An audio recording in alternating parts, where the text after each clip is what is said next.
عمل بتائیے اچھے شوہر ملنے کے لیے، کوئی دعا یا وظیفہ. یہ کسی خاتون نے سوال پوچھا ہے. دیکھو میری عادت ہے میں صحیح جواب دیتا ہوں. ٹھیک ہے، میری عادت ہے کہ میں کوشش کرتا ہوں کہ سیاسی جواب نہ دوں، جو بات صحیح ہے وہ کر دوں. تو یہ جو آج کل خواتین کی شادی نہیں ہو رہی، اس کا حل یہ نہیں ہے کہ خواتین وظیفے پڑھنا شروع کر دیں. میں ایک دفعہ مسجد میں تھا، وہاں تو ایک خاتون نے وقت لیا کہ ملنا چاہتی ہوں، بہت بڑا مسئلہ ہے، اپنی بیٹی کو بھی لانا چاہتی ہوں، اس کے رشتے نہیں ہو رہا ہو، یہ بہت پریشان تھی. میں ٹائم نہیں دیتا کسی کو، لیکن اتنا زیادہ بیچاری پریشان تھی تو وہ آ گئی. وہ جب گھر میں آئی ہیں تو میں نے بٹھایا ان کو، میں نے کہا جی فرمائیے. تو انہوں نے کہا میری یہ بیٹی ہے، اس کی عمر ہو گئی 30 سال اور رشتے نہیں ہو رہے، بہت پریشان ہوں، کسی نے جادو کر دیا، کسی نے یہ کر دیا، کسی نے وہ کر دیا. میں نے کہا کہ آپ کی لڑکی کی یعنی ایجوکیشن کیا؟ انہوں نے بتایا ایم اے کیا ہوا اس نے. تو میں نے اس خاتون لڑکی سے، پردے میں تھی وہ، کہیں ایسا نہ ہو میرے خلاف ایک کلپ ابھی چلا دیں، کہ وہ پردے میں تھیں دونوں. نہیں بھی ہوتی تو یہ ان کی ہیڈ ایک ہے، اگر پردے میں نہیں آتی تو وہ ان کے خلاف کلپ چلانا چاہیے تھا. مولوی صاحب کے خلاف کلپ کی پھر بھی کوئی سمجھ میں آ رہی ہے نا بات. تو یہ بعض دفعہ ایسا ہوتا ہے بے پردہ خاتون کوئی مولوی صاحب کے سامنے آگے بیٹھ گئی، اب فوراً لوگ نے کیا کر دیا، کلپ بنا کے یوٹیوب پہ ڈال دیا. وہ بیٹھے بھائی اس کے خلاف کلپ بنا کے ڈالو کہ وہ کسی مرد کے سامنے بے پردہ ہو کے کیوں بیٹھی ہے. ٹھیک ہے نا، مرد کو پردہ کرنے کا حکم نہیں ہے، پردہ عورت کا حکم ہے. تو وہ میں نے ان سے، ان کی جو بچی تھی نا، میں نے ان سے کہا آپ نے ایم اے کیا ہوا ہے، ماشاءاللہ آپ پڑھی لکھی ہیں. تو میں نے ان کو ایک مثال دی، میں نے کہا مجھے ایک بات بتائیں کہ ایک آدمی میرے پاس آتا ہے اور مجھ سے کہتا ہے یہ دروازہ بند کر دینا، یہیں سے میری اسپیکر میں آواز ریپیٹ ہو کے آ رہی ہے تو وہ تھوڑی سی کنفیوز ہو رہا ہوں.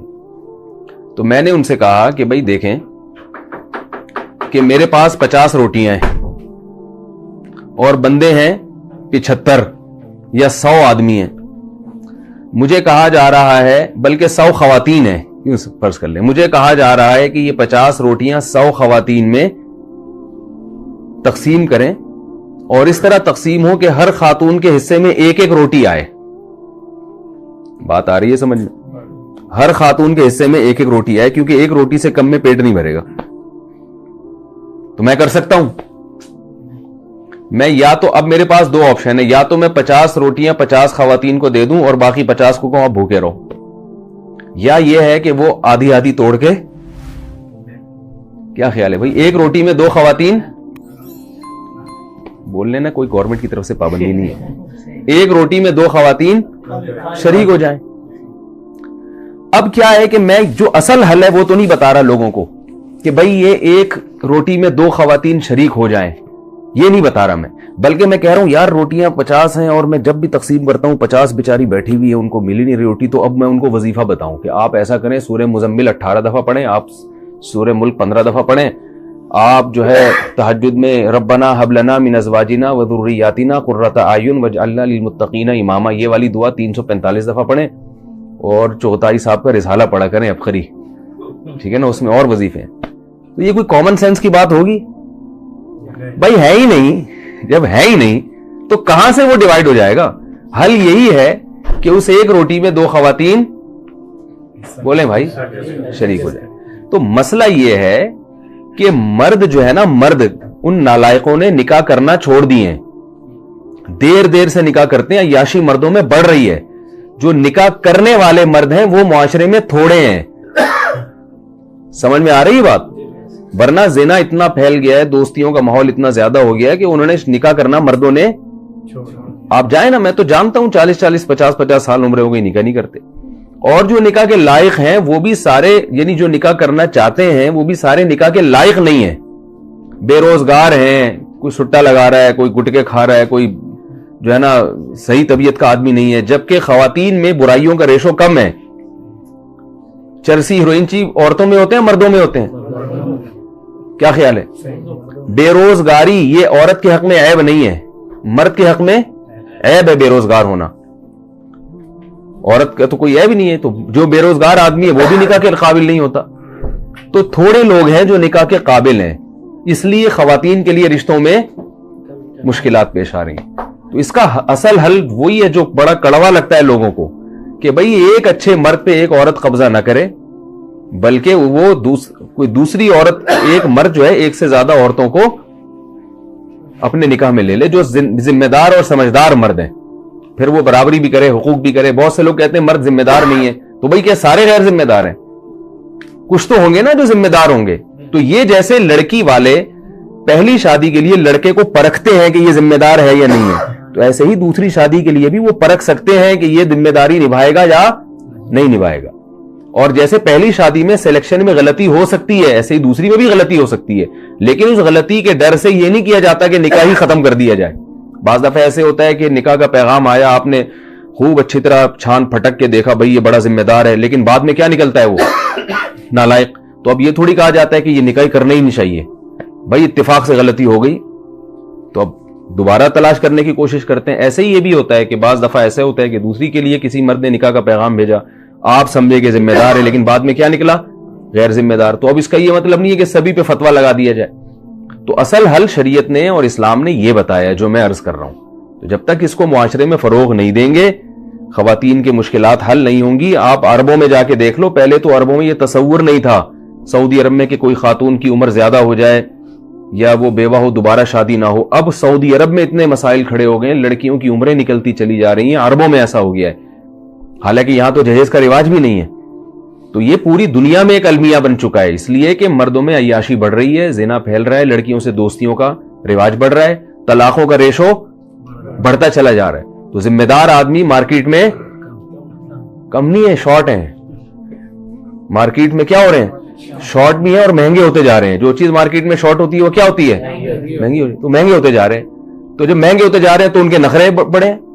کوئی اچھا لڑکا آپ کے خاندان میں ہو تو وہ جب لڑکی نکاح کا لڑکی کے ابا اس سے بات کریں تو وہ اتنی پنچایتیں کرتا ہے نا, مجھے لڑکی ایسی چاہیے, اگر وہ قوم بھی وہی ہو اور شکل و صورت بھی ایسی ہو اور بہت زیادہ وہ ذرا سا کھاتا پیتا لڑکا ہو نا, اگر تعلیم اچھی ہے تو اس کے نخرے دیکھیں آپ, پھر وہ کرتا ہی نہیں. تھوڑی سی بھی ٹیڑھی میڑھی لڑکی ہوگی, تھوڑا سا رنگ دبا ہوا ہوگا, ذرا سا وزن زیادہ بڑھا ہوا ہے, ایک اسٹینڈرڈ بنایا ہوا ہے بھی اتنے کلو وزن ہونا چاہیے. یہ لڑکوں کی بات کر رہا ہوں. اور لڑکیاں اوٹ پٹانگ مردوں سے شادیاں کر رہی ہیں. میں نے سینکڑوں نکاح پڑھائے ہیں, آپ یہ نہ سمجھے کہ میں ہوائی باتیں کر رہا ہوں. سینکڑوں نکاح پڑھائے ہیں. بڑی اچھی اچھی خاندان کی لڑکیاں جب نکاح پڑھاتا ہوں تو دولہا دیکھ کے میں ڈر جاتا ہوں کہ یار اس کے اتنے اچھے خاندان کی لڑکی کا نکاح اس مکھنچو سے ہو رہا ہے. اس شکل سے لگ رہا ہوتا ہے لڑکا کہ یار یہ, لیکن لڑکی والے کیا ہوتے ہیں, مجبور ہوتے. کم عمر لڑکیوں کی شادیاں بڑی بڑی عمر کے لڑکوں سے ہو رہی ہیں. پڑھی لکھی لڑکیوں کی شادیاں بالکل جاہل لڑکوں سے ہو رہی ہیں. ڈاکٹر لڑکی کا نکاح میں نے پڑھا ہے میٹرک پاس سے, کیونکہ لڑکی والے مجبور تھے, یار لڑکی کی عمر نکلی جا رہی ہے, کیا کریں, رشتہ ہی نہیں مل رہا, رشتہ ہی وظیفے پڑھ لیے. تو پھر ایک رشتہ آیا میٹرک والے کا, تو مجھ سے مشورہ نہیں لگے. میں نے کہا بھائی گھر بٹھا لو, مگر کوئی جوڑ نہیں بنتا ہے.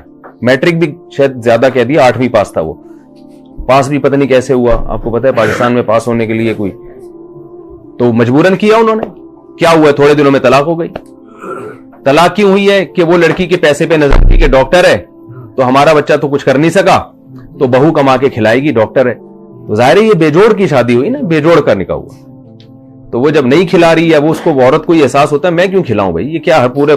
پھر ایسے ایسے نالائق خاندان ہیں کہ لڑکی شوہر کو پال رہی ہے. یہ سب میرے مشاہدے کی باتیں کر رہا ہوں میں, ہوائی اخباری رپورٹیں نہیں پیش کر رہا, مشاہدے کی باتیں کر رہا ہوں کہ لڑکی اپنے شوہر کو بھی کھلا رہی ہے اور بالآخر پھر دیور کو بھی کھلا رہی ہے, ساس سسر کو بھی کما کما کے کھلا رہی ہے.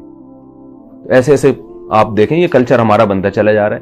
تو اس لیے جو گراؤنڈ ریئلٹی ہے نا, اس سے آپ آنکھیں بند کریں گے تو آپ جیسے وہ کبوتر جو ہے نا بلی کو دیکھ کے آنکھیں بند کر لیتا ہے, وہ یہ سمجھتا ہے کہ جیسے مجھے بلی نظر نہیں آ رہی, اب بلی کو بھی میں نظر نہیں آ رہا ہوں گا. تو یہ کبوتر کی بھول ہے بھائی. آپ کی آنکھیں بند کرنے سے دنیا اندھیری نہیں ہو جاتی, باقی سب ویسے ہی ہوتا ہے جیسا ہو رہا ہے. پھر بھی بہرحال دعا کرنا چاہیں کوئی رشتے کے لیے تو ربنا ہب لنا من ازواجنا وذریاتنا قرۃ اعین واجعلنا للمتقین اماما. یہ دعا تینوں مقاصد کے لیے استعمال ہو سکتی ہے. کوئی لڑکا اس کی شادی نہیں ہو رہی, وہ بھی یہ دعا پڑھ سکتا ہے. کوئی لڑکی اس کی شادی نہیں ہو رہی, اس کے والدین یا وہ لڑکی بھی یہ دعا پڑھ سکتی ہے. ہر نماز کے بعد پڑھ لیں یا چلتے پھرتے پڑھ لیں. اور جس کی ہو گئی, جس بندے کی ہو گئی مگر اس کو احساس ہوا کہ نہیں ہونی چاہیے تھی, ٹھیک ہے نا, یعنی ایسی بیوی ملی بد اخلاق, تو وہ بھی یہ پڑھ سکتا ہے کہ اللہ میری آنکھوں کی ٹھنڈک بنا دے اس کو. اور جس خاتون کی شادی ہو گئی وہ شوہر نالائق نکلا تو وہ بھی یہ دعا پڑھ سکتی ہے شوہر کو لائق بنانے کے لیے. پھر نکاح ہو گیا, اولاد نہیں ہو رہی, اس کے لیے بھی یہ دعا ہے. اور اولاد ہو گئی مگر نالائق اولاد ہے تو اس کے لیے بھی یہ دعا ہے. بڑی زبردست دعا ہے یہ, یاد کر لیں. سورہ فرقان کے آخری رکوع میں ہے ربنا, ابھی نہ دہرائے میں صرف ترجمہ بتاتا ہوں, ربنا ہب لنا من ازواجنا, اے اللہ ہمیں ہمارے ازواج کی طرف سے. ازواج کا جو لفظ ہے یہ بیوی کے لیے بھی استعمال ہوتا ہے اور شوہر کے لیے بھی استعمال ہوتا ہے. یعنی عورت ازواج کہے گی تو شوہر کے لیے استعمال ہوگا, اور شوہر کہے گی یہ دعا مانگے گا تو کس کے لیے؟ تو اے اللہ تو ہمیں ہماری ازواج کی طرف سے قرۃ اعین, آنکھوں کی ٹھنڈک عطا فرما, اور ذریت یعنی اولاد کی طرف سے بھی. تو آنکھوں کی ٹھنڈک جبھی ہوگی نا جب بیوی ہوگی, تو یہ کنواروں کے لیے بھی ہے. اور شوہر آنکھوں کی ٹھنڈک جب بنے گا جب عورت کا شوہر ہوگا. تو یہ یعنی شوہر کی ملنے کے لیے بھی اچھی دعا ہے. اور پھر شوہر نالائق ہے تو اس کو آنکھوں کی ٹھنڈک اللہ بنا دے, اس کے لیے بھی ہے. پھر اس میں ذریات نیک یعنی اولاد کے لیے بھی ہے کہ اولاد کو بھی آنکھوں کی ٹھنڈک بنا. تو اولاد ہوگی تو آنکھوں کی ٹھنڈک بنے گی نا, تو اولاد ہونے کی بھی دعا ہے. اور اولاد اگر بگڑی ہوئی ہے جو آنکھوں کی ٹھنڈک نہیں ہے, آنکھوں میں اسے دیکھ کے مرچیں لگنا شروع ہو جاتی ہیں, ٹھیک ہے نا, ایسا نالائق اولاد ہے, تو اس کے لیے بھی ہے یہ دعا. تو اس لیے یہ سورہ فرقان کی دعا ہے, آخری رکوع میں ہے ربنا ہب لنا من ازواجنا وذریاتنا قرۃ اعین واجعلنا للمتقین اماما. اور اس میں کیا ہے, اے اللہ ہمیں متقین کا امام بنا دے. اس کا کیا مطلب, ہمارے ماتحت جتنے ہوں سب نیک پرہیزگار ہوں, کیونکہ ہر ایک کے ماتحت کوئی نہ کوئی ہوتا ہے. تو ماں باپ کے ماتحت کیا ہوتی ہے, اولاد ہوتی ہے. تو اللہ ہمیں پرہیزگاروں کا امام بنا, یعنی ہماری اولاد کو کیا بنا دے, نیک بنا دے. شوہر کہہ رہے میری زوجہ کو کیا بنا دے, نیک بنا دے. تو یہ ساری اس بڑی جامع دعا ہے, اس لیے اس دعا کو مانگنا چاہیے.